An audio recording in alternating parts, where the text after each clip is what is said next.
Hey everybody, hope you're having a good Friday, and I'm glad to be with you. My name is Brent Moores. We're talking about advanced options strategies today. Specifically, what I want to do is I want to get into some iron condors and talk about some different variations we can do.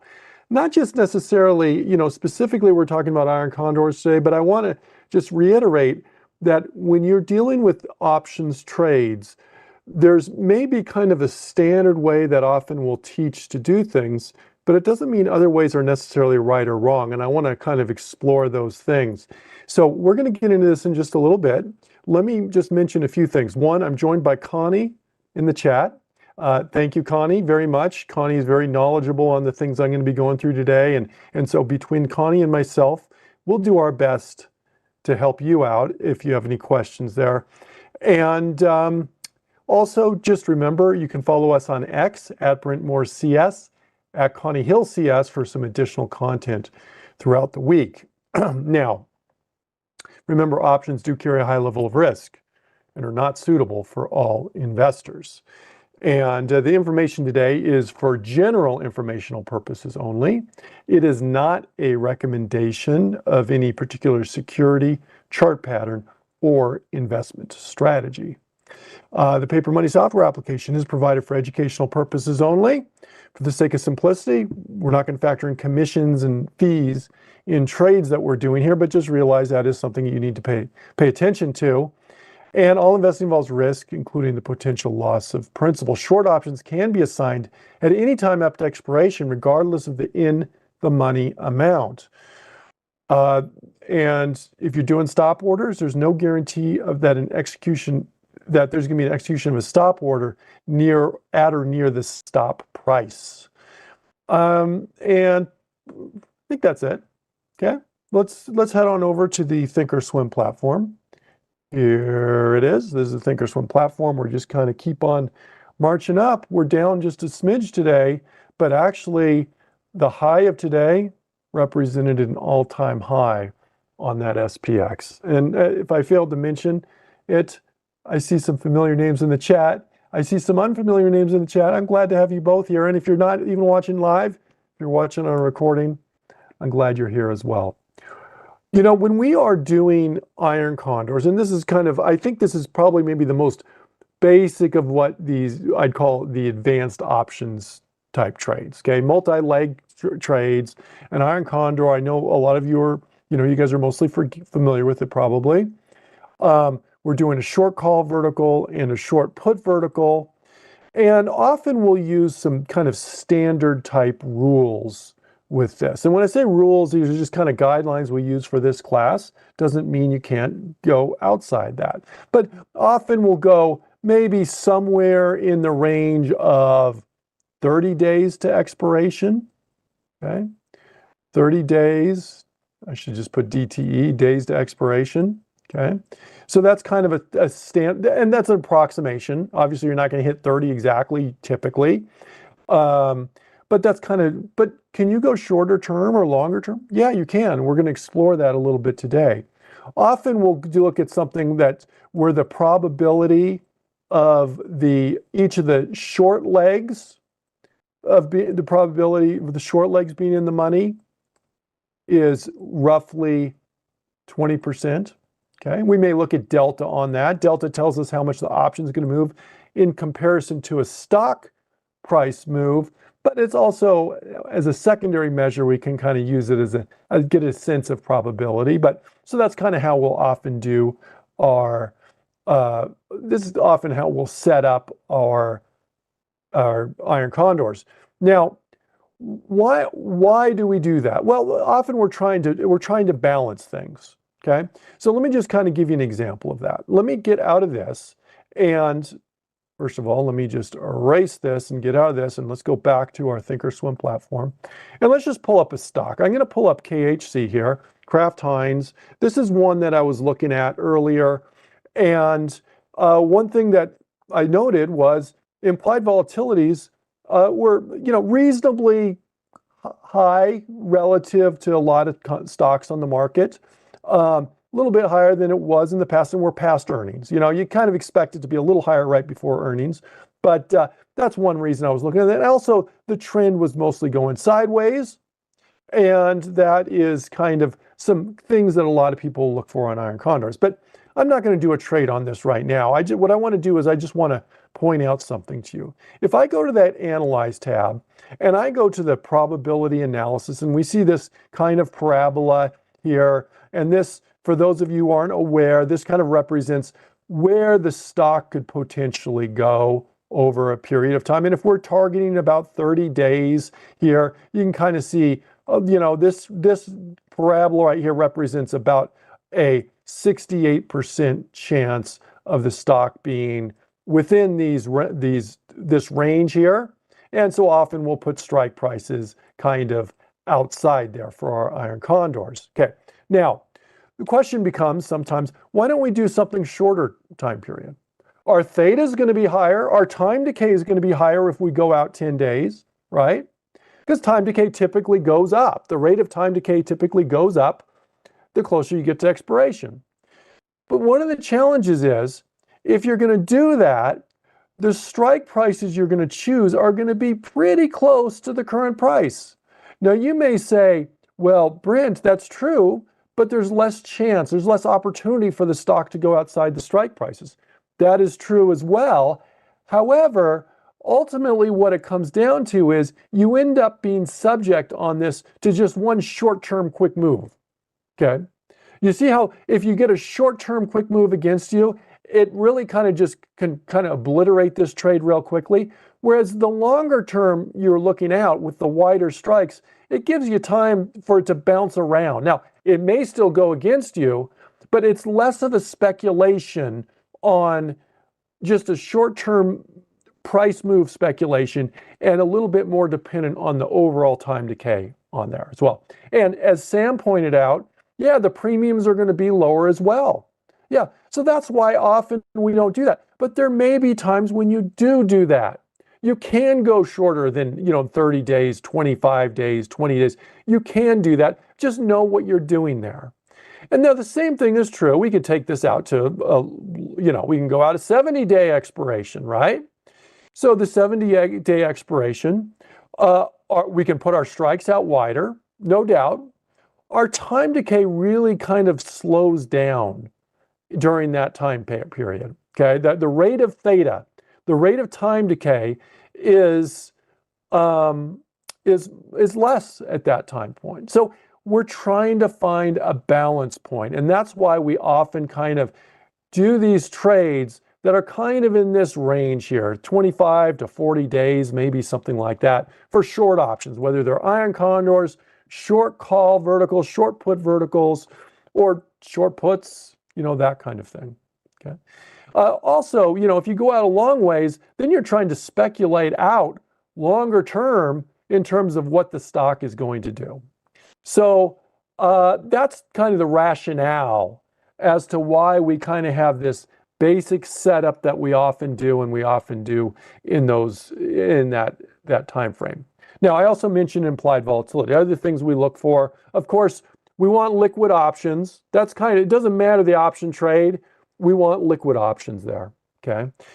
Often traders will try to avoid earnings as well, okay?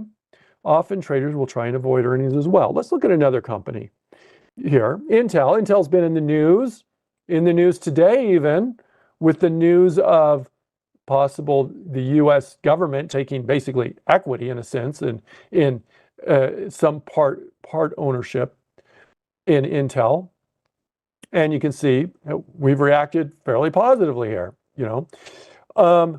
and what we have here is we've got implied volatilities that are higher. Very often when we see implied volatilities that are higher on these, it's because there's earnings coming up. But we just had earnings not long ago, so it's not an earnings thing. But so you may go, well, hey, I want to do an iron condor, which is a neutral trade. We want the stock to stay kind of within bounds here, say within these, say, goalposts, so to speak, right there. And that's great. There's a reason why implied volatilities are higher. So sometimes it's a little simplistic just to say, hey, I just want to find a trade that has high implied volatilities, because there's a reason why implied volatilities are high. Do you think after you see a move like this, there's maybe, it seems at least maybe there's more of a chance for more volatility in this stock coming up?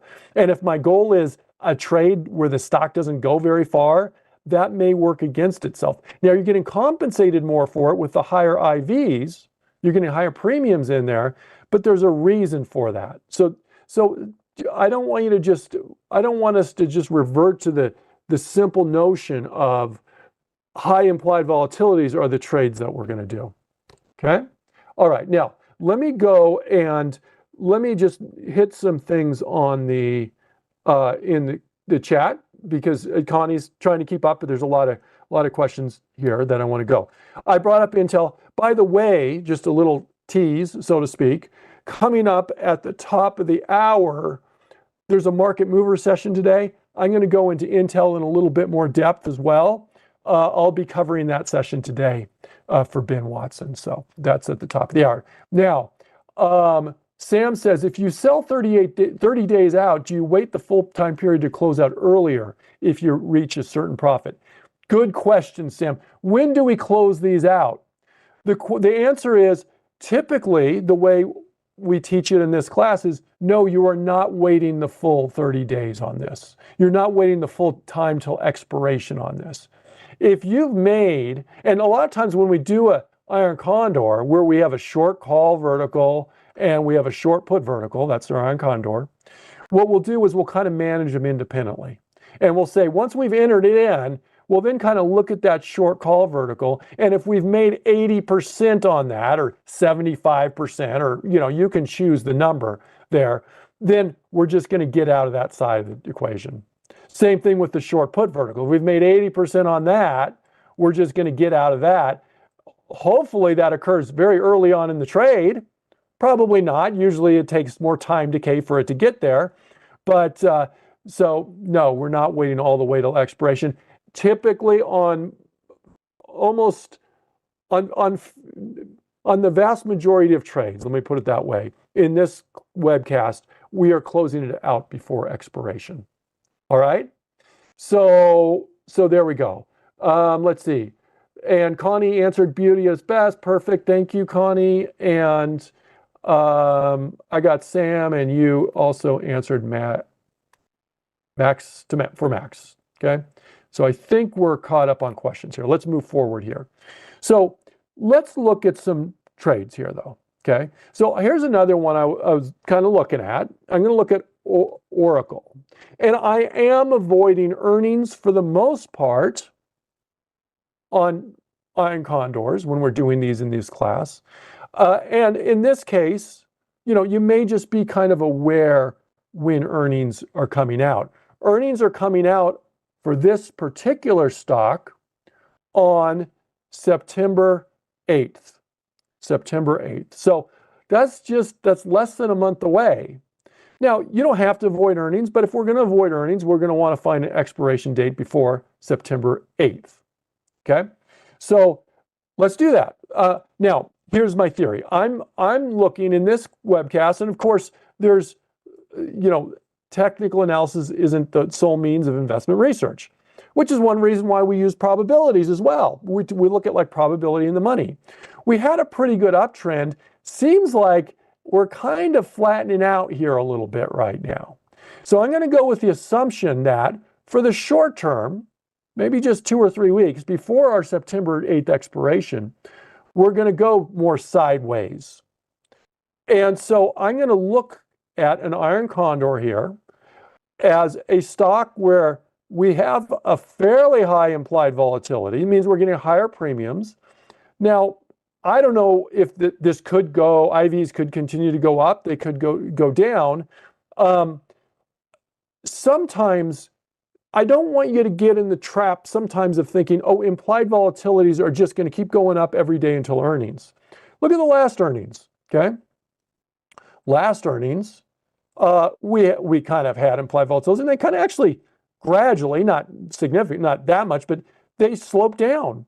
Implied volatilities came down before earnings.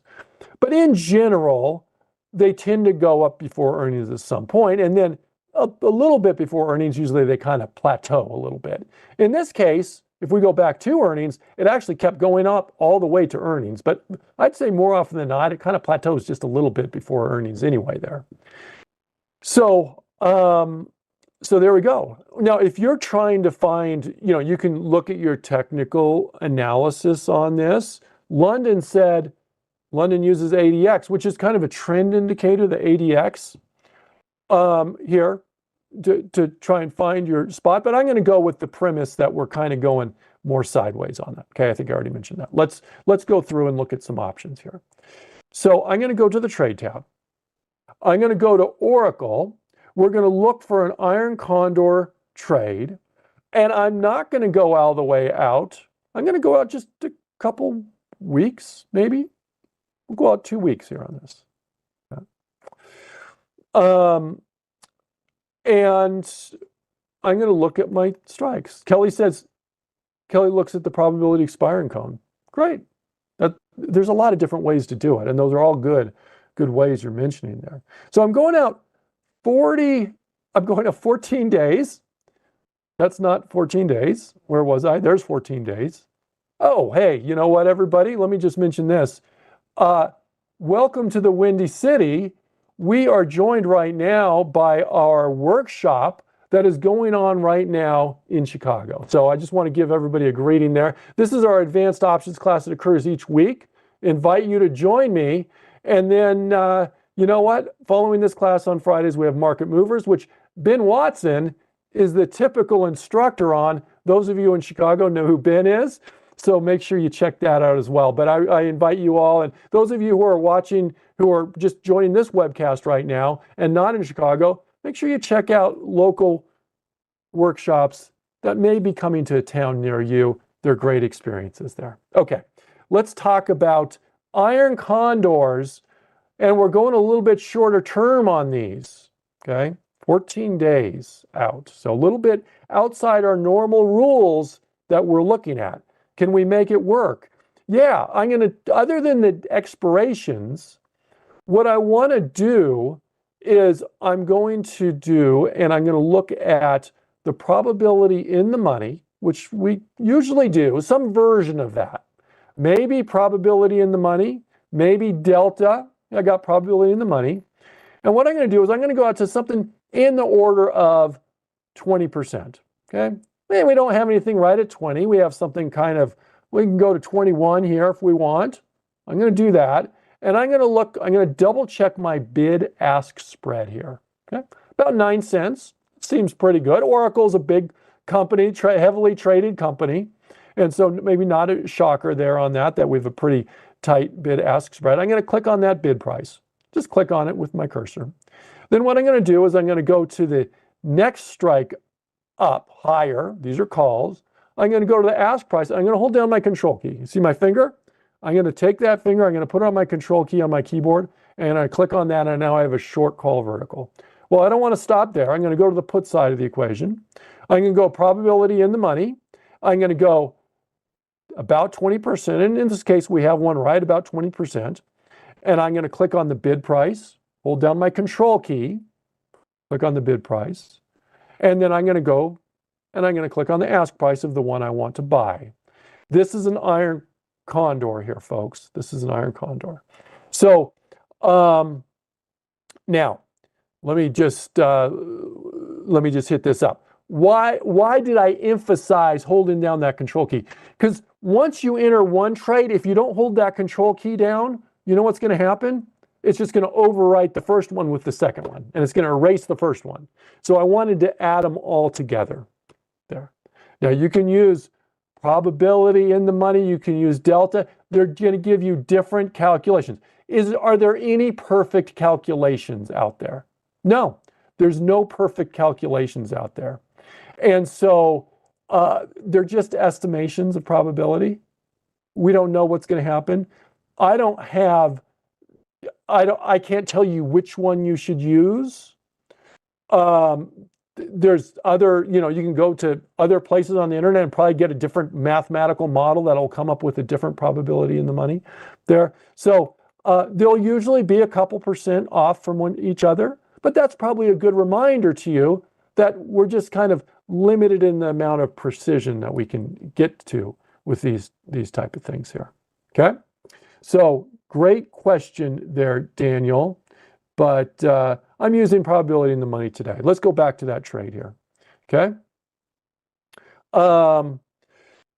so let's go, and I'm gonna just, now this is just one contract. Let me click on confirm and send and just look at this here for a sec. Okay, so I have, hold on one sec, something is wrong here. Somehow I ended up with two. I think I need a new mouse. I've been double clicking things lately accidentally. Let's put this back down to where it was. Now that's making more sense here because we're showing a credit, and these are credit transactions. I'm going to click on confirm and send. I'm going to look at my break-even prices. 231, I'm just going to say 231.5 and 263.5. Okay, 231.5, 263.5. So that's going to give me a zone here, and I'm not going to be able to draw this perfectly exact, about there and about there. That's where I want the stock to stay in. Okay, that's where I want this. I want the stock to stay. These are like sidelines, so to speak. You got to stay, or maybe a bowling alley or something. You don't want to go in the gutters here on that. Now, we need to, how long do we need it to last? 2 weeks. 2 weeks. So about 10 trading days. Okay, about 10 trading days. And so you can see how big a candle is, and you can kind of go, well, that's probably pretty close to about the edge of this graph. Is it going to stay in here within that time? If the answer is yes, or you think the answer is going to be yes, because nobody knows, then this may make sense for you. If you think it's likely to jump out one way or the other, then you certainly would not be a trade you would probably even consider there. So that's the trade. Here's another thing I'm going to do. I'm going to look at this, and just a reminder, if the stock goes against us on the upside, that's unfortunate, okay? But it can't, we have a short call vertical. And if the short call vertical gets wrecked because the stock goes way up, the short put vertical is probably doing pretty good at that point, or vice versa, okay?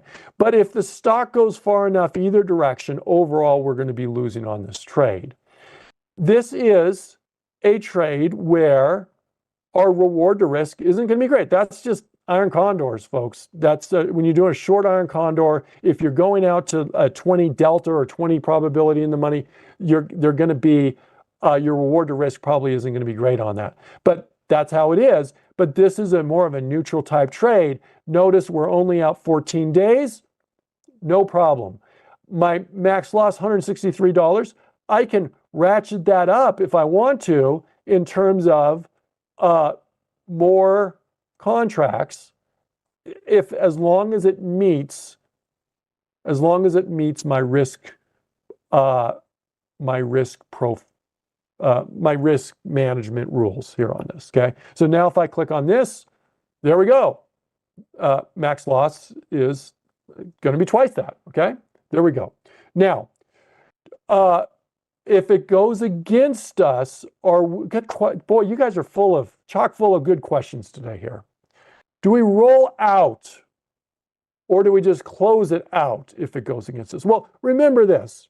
If we're in this, and I've already, at the risk of repetition, we got a short call vertical, we got a short put vertical. That's iron condor. It's going to go one side or let's say it goes, well, hopefully it stays in the middle, or somewhere in the middle, but let's say it goes strongly up. The stock goes up, okay? This may be doing pretty well, the short put vertical at that point. And remember, we said we're going to close that out if we hit maybe somewhere in the range of an 80% or something like that. We're just going to get out of that one. What do we do on this one? Do we just close it out, or do we roll to a higher strike? It may kind of depend. And I know you don't want to, I know you want a definitive answer on this. But what would it depend on? If you remember, we entered this trade as a neutral trade. But if we, at some point, if we just say, oh my goodness, I was wrong, this is just bullish, I think it's going to continue to keep going up, I would not recommend that you just keep rolling this out because you can just dig yourself in a bigger hole on that. So in that case, I would say if you turn bullish on that, you would just close it out. Just exit the whole thing, okay? If, however, you think it came up, it's hitting a resistance or it's starting to weaken, I think it's more bearish, then you may roll it out to kind of preserve the preserve the trade and continue on that trade there. Okay? So I'm hoping that's making sense. I'm going to put this in our iron condor bucket there. Click on send, and it's thinking. Okay? So we'll see if that fills there. Sometimes iron condors can be a little harder to, this is just kind of practical advice here, okay? Sometimes iron condors can be a little bit harder to fill than if you just kind of do one side at a time. So if you're struggling getting to fill, you may consider just doing short call vertical, short put vertical. You don't have to put them at the same time. That's what we're doing today. You can roll into an iron condor. You can have a short put vertical for a few days and then add in a short call vertical. And then at the end, you end up with the iron condor. Okay, so that's just an example of one that's a shorter term iron condor. Let's look at some others here though. Let's look at a trade that maybe we're going to change the rules out in a little slightly different way. And I'm going to pull up Southwest Airlines. Okay, Southwest Airlines. Now, if you fly Southwest, assign seats, everybody. I think that's active right now, if I'm not mistaken. So here's our Southwest chart. Now, as I mentioned before, you can use different means of technical analysis here, if you like. One thing that sometimes traders will use is they'll use like a volume profile. And I didn't mean to add on that relative strength there. Do that. And if you're familiar with volume profile, great. If not, I'll give you the 20-second intro to this. This just basically tells you what price levels of the stock over, in this case, it's 6 months because I have a 6-month chart, but if you do it on a year chart, it would give you a year's worth of data. What price levels most of the volume occurred at? Where did most of the volume occur at? Well, it occurred right here. It's kind of like this, right? Okay, that's what it looks like, okay? And this line right here is what they call the point of control. That's the highest level of volume here. The theory with that volume profile is the stock tends to stay kind of in that range, okay? It tends to trade more at areas where it's traded at before. So that'd be kind of perhaps a justification on for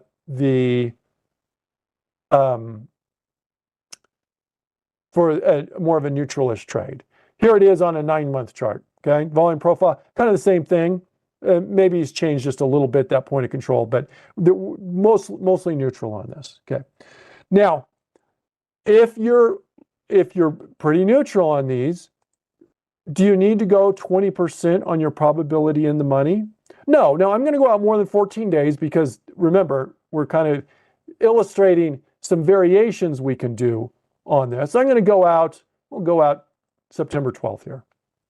Where are we? September 12th, 28 days, which is a little bit more in line with what we typically do. But I'm going to do something, I'm going to go a little bit more aggressive on this. And I'm going to look for a short call. Where's my probability in the money? I could go, I could do 33. That's like 31% probability in the money. Remember, often we're looking at 20% or 20% probability in the money on these. So I'm going to go a little higher probability in the money. What that is going to mean is I'm going to bring in more premium. Great, more premium, but it's also closer to where the stock is, so it can go against us more. So I'm going to click on that bid price. I'm also going to click on the ask price of the next one up here, control click. There's my put side of the equation. And that was my call side of the equation. On my put side of the equation, we'll go 30% again. That'd be pretty tight. Is that too tight? You can always tweak it a little bit. I'm going to hold down the control key. Now this is going to be a low probability iron condor. Okay, this is a lower probability iron condor. It is a 107 credit. If I click on confirm and send, notice, hold on one sec, I did something wrong here. I did it again. Somehow I ended up with that second. It didn't look right. There we go. Let's try this again. Now you can see we're close to a 1-to-1 ratio than we were before on that. Do you know how I could tell I was wrong on that? This was giving me some absurdly high number there. So if you see something that doesn't look right, there's probably some, it's like your mom used to say or whatever. If it sounds too good to be true, it probably is. Well, if the number doesn't look right, there's probably something wrong with that trade here. Okay, but what's our break even? 29.5 and 33.5. So let's look at this. This may look a little bit tighter. Let me just do a plain chart here. 29.5 and 33.5. So I'm going to draw a line here. 33, and we'll call that close enough. Our iron condor just filled the other one. 29.5. Now, at first glance, you may look at this and go, well, that doesn't seem any wider or less wide than the other one we did. But remember, the other trade, we only had to be right for 2 weeks. It only had to stay within the alley, so to speak, for 2 weeks worth of time. This one was like 4 weeks worth of time. Okay? So there you go on that. So there you go. So let's see. John said you have -2 on. Yeah, John was calling me out before I realized it there. So thank you for checking on me there. There's a trade. That's the more neutral-ish trade on this. Again, earnings on Southwest isn't until October 22nd. So we got a little while on that. This is well within earnings. And what's our risk on that? Our risk is $49 per. So I can afford probably to do more contracts on this. What I'm going to do here is I'm going to do 4 contracts on this. Okay.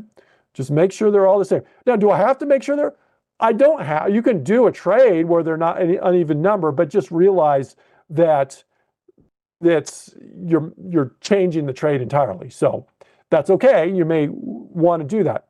Furthermore, if you go here, notice there's a $1 difference between the put side, the 2 put contracts, and the 2 call contracts. That's a standard iron condor, an equal spacing between those. You can do what's called an unbalanced iron condor. And you could say, instead of doing the 33-34, I'm going to do a 33-35. That's fine. It's just going to skew it more directionally on one end than the other. That's fine. That's absolutely fine. You can do that. So this is a more aggressive trade. I'm going to lose on this trade. I don't know how to word this. I'm more likely, from a probability standpoint, to lose on this trade than the first trade that we did. But my reward to risk ratio is better on that. It's all about trade-offs there. So what I'm going to do is I'm going to go here. That's right at that mid price. I'm going to go down here, see if we can go that. Put that in our iron condor bucket there. We're going to send that trade, and that one's filled. So let's do one more here. Let's do one more. Trying to mix it up yet again from the standard process that we do. Here's one. This is one I was going to look at, and this is going to be, let's see. Let's do Adobe here. ADBE. Now, Adobe has been kind of in the news. You can always look, and you can see there's Adobe. There's the chart. I can go to, let's go to news on this. Okay, here's my news on this. And you can kind of just see what people are thinking or doing on Adobe here. And you can see why the stock may be doing well or not doing so well. So that may be something you check. Baird, this is Baird Research. That's Baird maintains neutral. So that's an analyst ratings there on that. And you can kind of see what they may be moving at. The concern, one concern with Adobe, I would just say on a macro level, if you click on that, is the whole AI impingement upon the space. Adobe's AI headwinds seem to be fading to the rear view as the company embraces the technology. The concern with Adobe is that it's a lot of their products, this is kind of software as a service type company, a lot of their products, how much can AI, I don't know, usurp Adobe's role, I guess, is one of the concerns. So, if you believe it, that's just going to determine maybe what your longer term forecast is on that. Now, here's the thing on Adobe. We have earnings on September 11th. September 11th. And we probably, I think a lot of traders would say that seems like a reasonable support level. More recently, we've been trending down. Is that support level going to hold? If you don't think the support level is going to hold, if you think it's just going to keep going down, a iron condor may not be the trade for you. But if you think that support level is going to hold, but there's not a whole lot of upward momentum here, we've been trending down longer term, then certainly you would not do that trade. Or if you want to speculate on earnings, what you can do is you can say, I'm looking to do a trade that is going to take me past earnings. So I'm going to go out, and I actually already have another trade on Adobe right now. I just have a long put trade on there, but I want to use this as an example anyway, as maybe something a little bit more neutral. So just to be clear on this, oh, it should be right there. There's my Adobe trade right now. I have a long put. Doesn't mean you can't do another trade on that. So here's Adobe. Here's the trade tab. I'm going to go at 35 days holding past earnings. Now, sometimes you can see that when you look at your implied volatilities.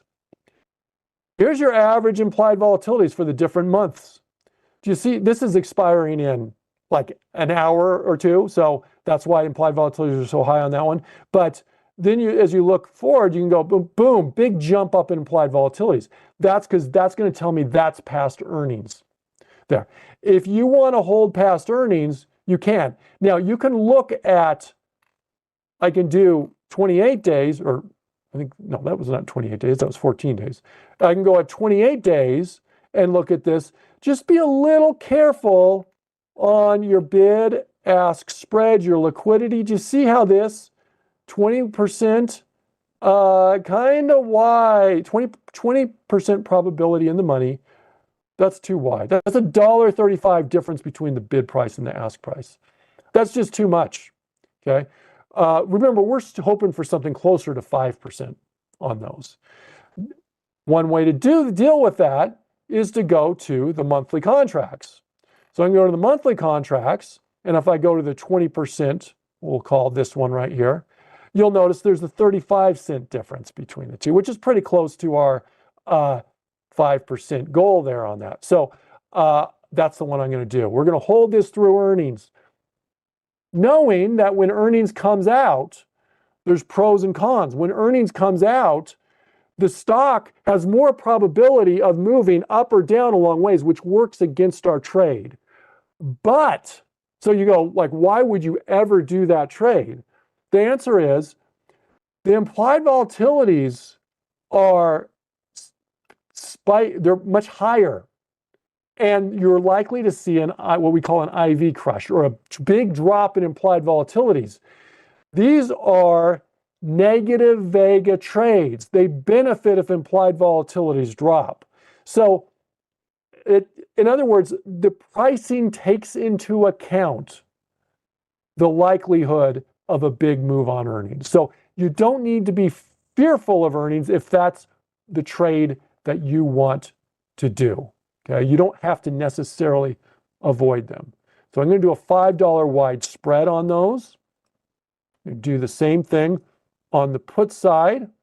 We'll go down here and I'm going to go and click on control click on my bid price, control click on my ask price. I actually have one of, I didn't mess it up this time. I got one on all of those.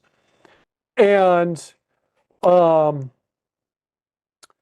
there we go. What's our risk on this? What are our break-even? Break-even's 313 and 401. There's my reward to risk ratio. You can calculate that. Just divide this by this. This seems pretty, standard for an iron condor there. 313 and 401. Let's just take a look here.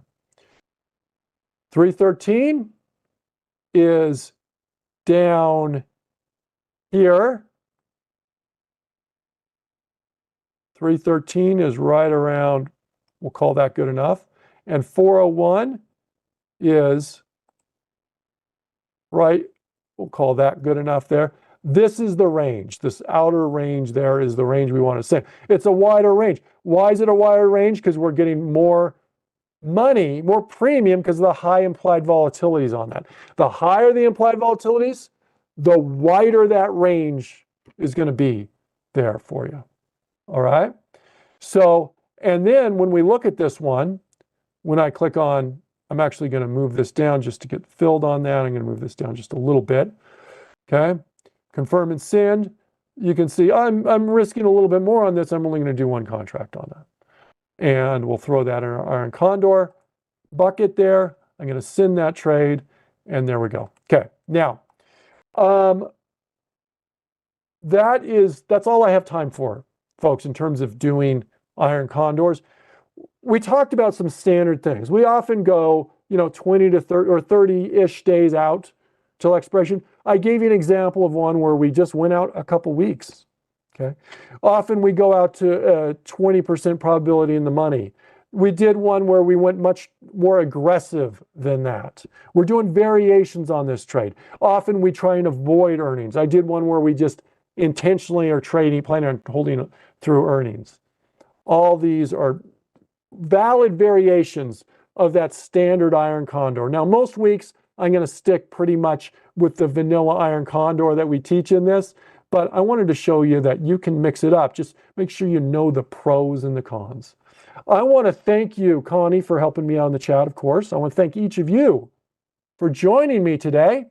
Coming up next, we got Market Movers. I'll be teaching that. That's at the top of the hour. And in the meantime, everybody have a nice weekend, okay? And we'll see you same time next week. Bye-bye.